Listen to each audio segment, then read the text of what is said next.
Antetokounmpo made one thing clear at Media Day before the season. He said, I want to be on a team that allows me and gives me a chance to win a championship. That's a direct quote. And then a few days later, our sharania reported that there was only one team that Giannis desired to play for outside of Milwaukee, and that's the Knicks. But despite engaging in trade talks over the summer, the perceived trade window, it was closed. But one thing was clear to everyone within the organization. The two-time MVP would use the first quarter of the season to take stock in how competitive the Bucks can be. Well, Milwaukee has lost 8 of their last 9 games and are just as close to being last place in the East as they are to being a top 4 seed, which brings us to breaking news as we say hello to our senior insider, Shams Charania. Shams, what is developing here outside of Milwaukee?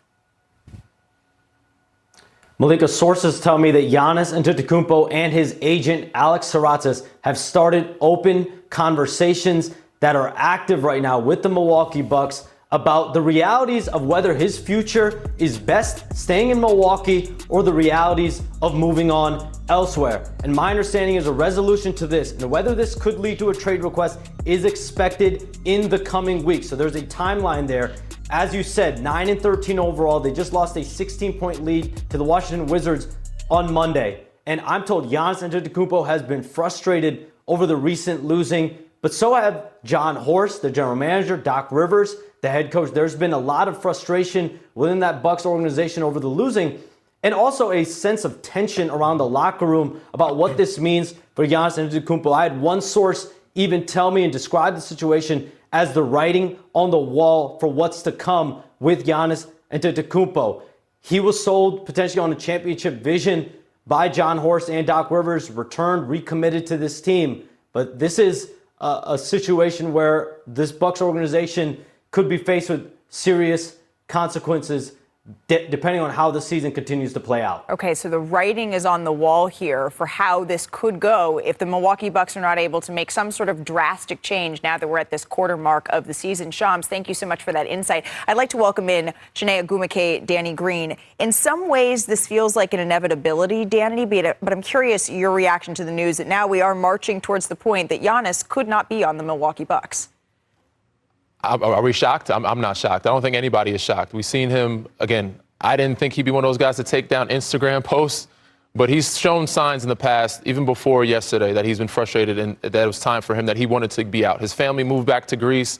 They should have probably looked at this and entertained this past summer. They tried to double down, sign Miles Turner. They got rid of Dame. This was a lot of bad moves, and right now, what we expected is coming to a head. We thought it would happen earlier. They played well earlier.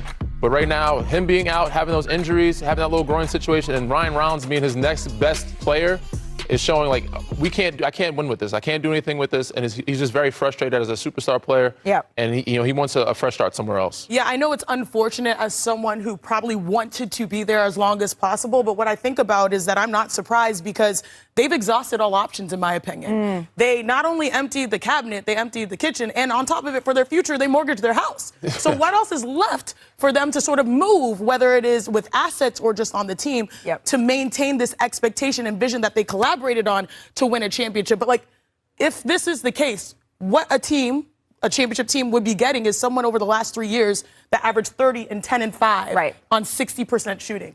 It would be huge. A huge move. Right. So since we're talking about ways in which the Milwaukee Bucks still, again, Shams is reporting that we're inching closer to what has felt like a situation that's going to come to a head at some point, whether it's during the season or in the summer. We're asking what it is the Milwaukee Bucks can do to salvage this, if anything. And that seems like a question for our front office insider, Bobby Marks. So let's bring in Bobby now. Bobby, what options here does Milwaukee have? It's the Marks.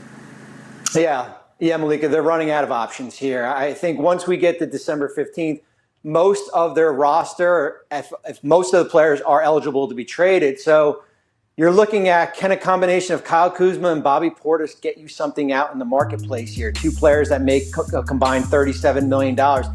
Remember, they've got 1 first-round pick to move in a deal, 1 in either 2031 or 2032.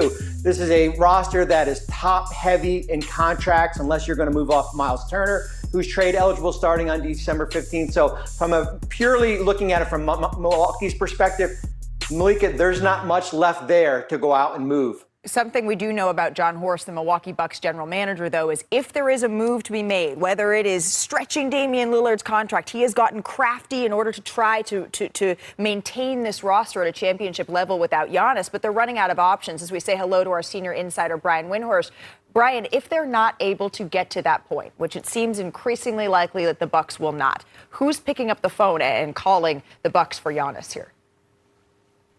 It won't be that way. It'll be Giannis instructing the Bucks where he wants to be traded, and then the Bucks trying to make the best possible deal with that team. And this already happened. Shams reported this a couple of months ago. You can put out whatever verbiage you want around it about whether he requested it or asked for it or hinted at it, but he basically said, I want to be a Knick. Can you make me a Knick? And they had discussions for some period of days, and that those talks didn't progress, and so they dropped it, and he reported to camp and tried to focus on it. The big difference between Giannis now and in previous years is that in previous years, the Bucks roster was built out better to handle him and support him. Sure. The last 2 years, he's missed 24 games. In those games, they're 12-12. And they won 49 and 48 games those 2 seasons. They were really good when Giannis was out there, and when he wasn't, they held the line. This year they're 1-5 when he doesn't play. It's really 1-6 because he left 1 game in the first quarter. They lost it. When he's been on the court, they've been 500. This team is significantly below where it's been. Giannis is just following up on actions he's already set in motion. They've lost 8 of their last 9 games, and of course, as you can see, Giannis hasn't always been available this season. He's had some knick-knack injuries here. But you bring up a good point, Brian, in that this was the situation over the summer. They got off to a hot start. I'm curious, though, bringing back Shams Sharania here, what happened that made Giannis say, okay, I want to start the season and stay in Milwaukee, and what's changing now? Look, essentially, there were failed trade talks in August. There was a multi-week exclusive negotiating window for the New York Knicks, as it was described to me, on a potential Giannis Antetokounmpo trade. They were aware, the Bucks were aware, the parties that needed to know were aware that Giannis Antetokounmpo, if there was a team outside of Milwaukee, he wanted to play for the Knicks. No deal happened. And John Horst, the Bucks general manager, who has creatively made time and time again, Drew Holiday in 2020, Damian Lillard in 2023, then the Miles Turner acquisition, he has creatively found ways to maneuver